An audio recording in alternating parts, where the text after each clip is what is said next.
7 نشونه که زن قبلا با مردای زیادی خوابیده. تا حالا به این فکر کردی که چطور میشه فهمید یک زن قبلا با چند مرد رابطه داشته؟ شاید برات جالب باشه که بدونی بعضی نشونه ها میتونه این راز رو فاش بکنه. توی این ویدیو میخوام در مورد نشونه هایی صحبت بکنم که نشون میده یک زن تجربه های زیادی توی روابط قبلیش داشته. قبل از اینکه بریم سراغ نشونه ها یک سوال چالشی برات دارم. آیا تا به حال توی رابطه‌ای بودی که حس کرده باشی طرف مقابلت خیلی با تجربه است؟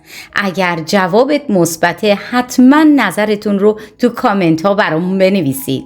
حالا بریم سراغ نشونه هایی که میتونه این موضوع رو برات روشن بکنه. آماده ای؟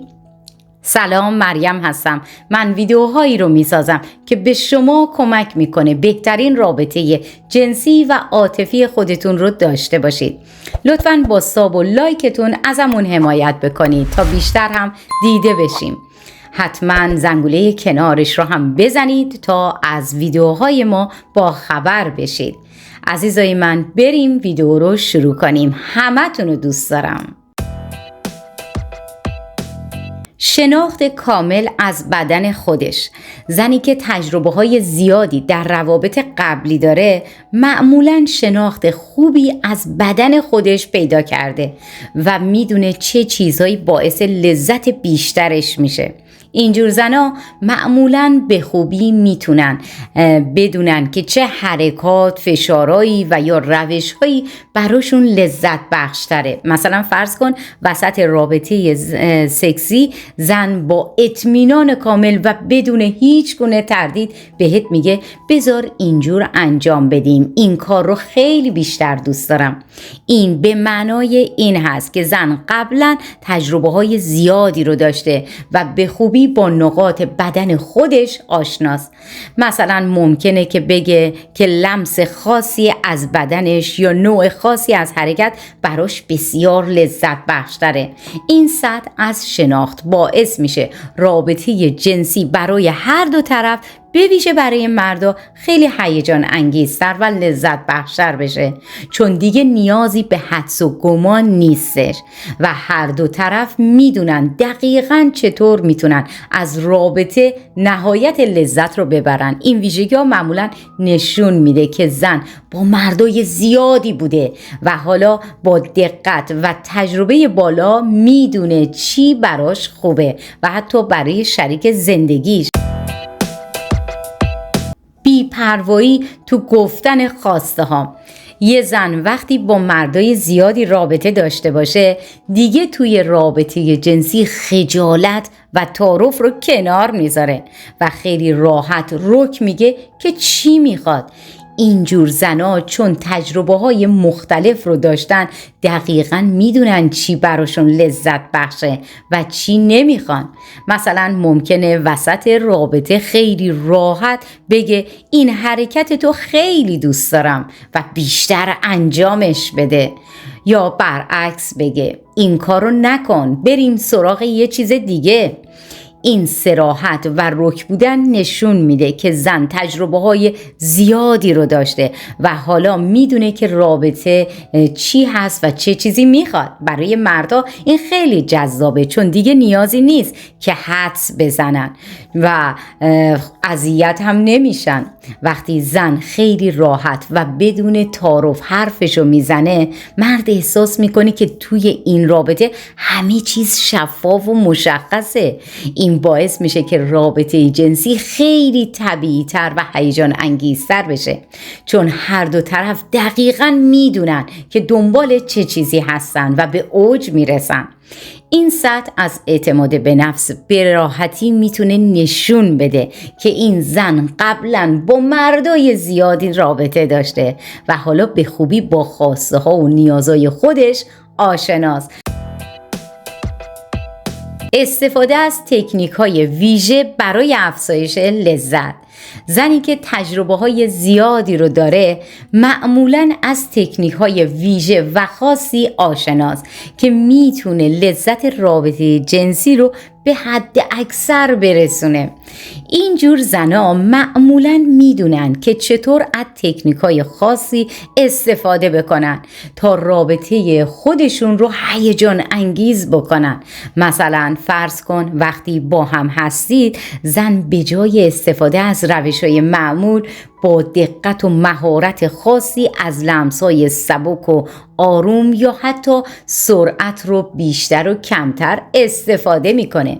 ممکنه توی رابطه به طور خاص از لمس‌های ملایم با نوک انگشتاش یا از روش‌های خاص مثل تغییر ریتم نفس کشیدن استفاده بکنه تا لذت رو بیشتر برای دو طرف منتقل بکنه.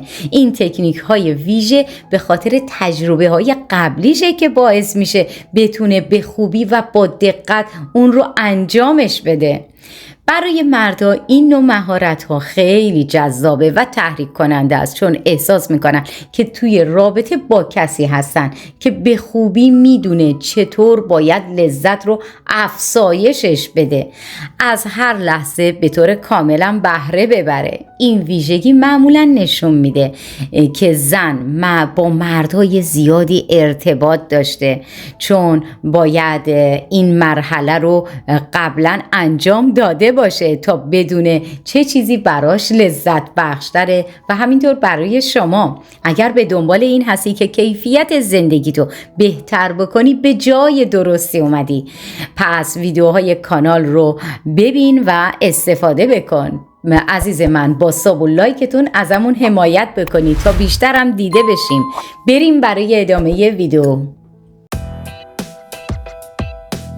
اعتماد به نفس بالا در روابط جنسی. وقتی زنی تجربه زیادی رو داشته باشه، معمولاً اعتماد به نفس بالایی رو در رابطه جنسی نشون میده. این اعتماد به نفس به این معنی هستش که زن بدون هیچ گونه نگرانی و تردید با لذت و اطمینان عمل میکنه. مثلا فرض کن در وسط رابطه زن با اعتماد به نفس بدون هیچ خجالتی بهت میگه من خیلی از این پوزیشن لذت میبرم، ادامه بده، یا بیایید این کار جدید رو امتحان بکنیم. به نظرم خیلی جالب میشه. اینطور زنا معمولاً توی رابطه‌های جنسی بیشترم فعال هستن و گاهی حتی ابتکار عمل رو به دست میگیرن. مثلا با تغییر موقعیت‌ها یا پیشنهادهای روش‌های جدید این سطح از اعتماد رو نشون میدن که زن با تجربه‌ای هستن و به خوبی میدونن چه کار بکنن که هیجان و لذت رو تو رابطه بیشتر کنن. توانایی در ایجاد ارتباط عاطفی عمیق. زنی که در روابط قبلیش تجربه های زیادی رو داشته، معمولاً توانایی بالایی رو در ایجاد ارتباط عاطفی و عمیق در رابطه جنسی داره. یعنی چی؟ یعنی این زن میدونه چطور احساسات عمیق و صمیمیت رو به رابطه اضافه کنه و از این تجربه فیزیکی تجربه عاطفی هم بهره ببره.